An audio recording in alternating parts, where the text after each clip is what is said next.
उस्ताद और सियासतदान में कौन ज़्यादा मुआशरा बदल सकता है? दोनों ही ज़िम्मेदार भी हैं और दोनों ही कह लें कि अगर चाहें तो माशरे में तब्दीली का बाइस हो सकते हैं। उस्ताद की ज़िम्मेदारी तालीम और तरबियत की हद तक है। सियासतदान लीडर होता है, सियासतदान ने लीड करना होता है, उस्ताद उस तरह से लीडर नहीं है। देखें, तब्दीली दो तरह से आती है पूरी दुनिया में। एक ये है कि आप खुद से तब्दीली शुरू करें, इंसान को चेंज कर, उसका इनर सेल्फ चेंज करने की कोशिश करते हैं और इंसान जो है वो तब्दील होता है। ये उस्ताद काम कर सकता है, अखलाकी तौर पर किसी को बेहतर इंसान बना दे, उसको अच्छाई और बुराई में तमीज़ करना सिखा दे।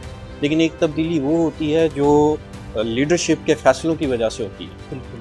जब लीडर्स ईमानदार हों और वो ठान लें कि हमने मुल्क के अंदर तब्दीली लेके आनी। हमने रिसेंटली देखा कि भारत के अंदर जो भारतीय पार्टी है, गालिबन समाज सेवक पार्टी, जी, जी। उनके जो वज़ीर आला दिल्ली के अंदर बने, हुँ, उन्होंने किस तरह से वहाँ पर तब्दीली लेके आए और फिर बहुत सारे सूबों के अंदर भी उनको कामयाबी हासिल हुई। तो वो इनकम टैक्स ऑफिसर थे, वो कोई डायनेस्टिक पॉलिटिक्स से ताल्लुक़ रखने वाले कोई जागीरदार ख़ानदान के फ़र्द नहीं थे। एक आम सरकारी मुलाज़म जब सियासत में आया और उसने सियासत के अंदर पाई जाने वाली ख़ामियों को, कोताहियों को दूर करके लोगों की भलाई के लिए काम किया, लोगों ने उसको पसंद किया और उसकी सियासी जमात को वोट दिया। बिल्कुल।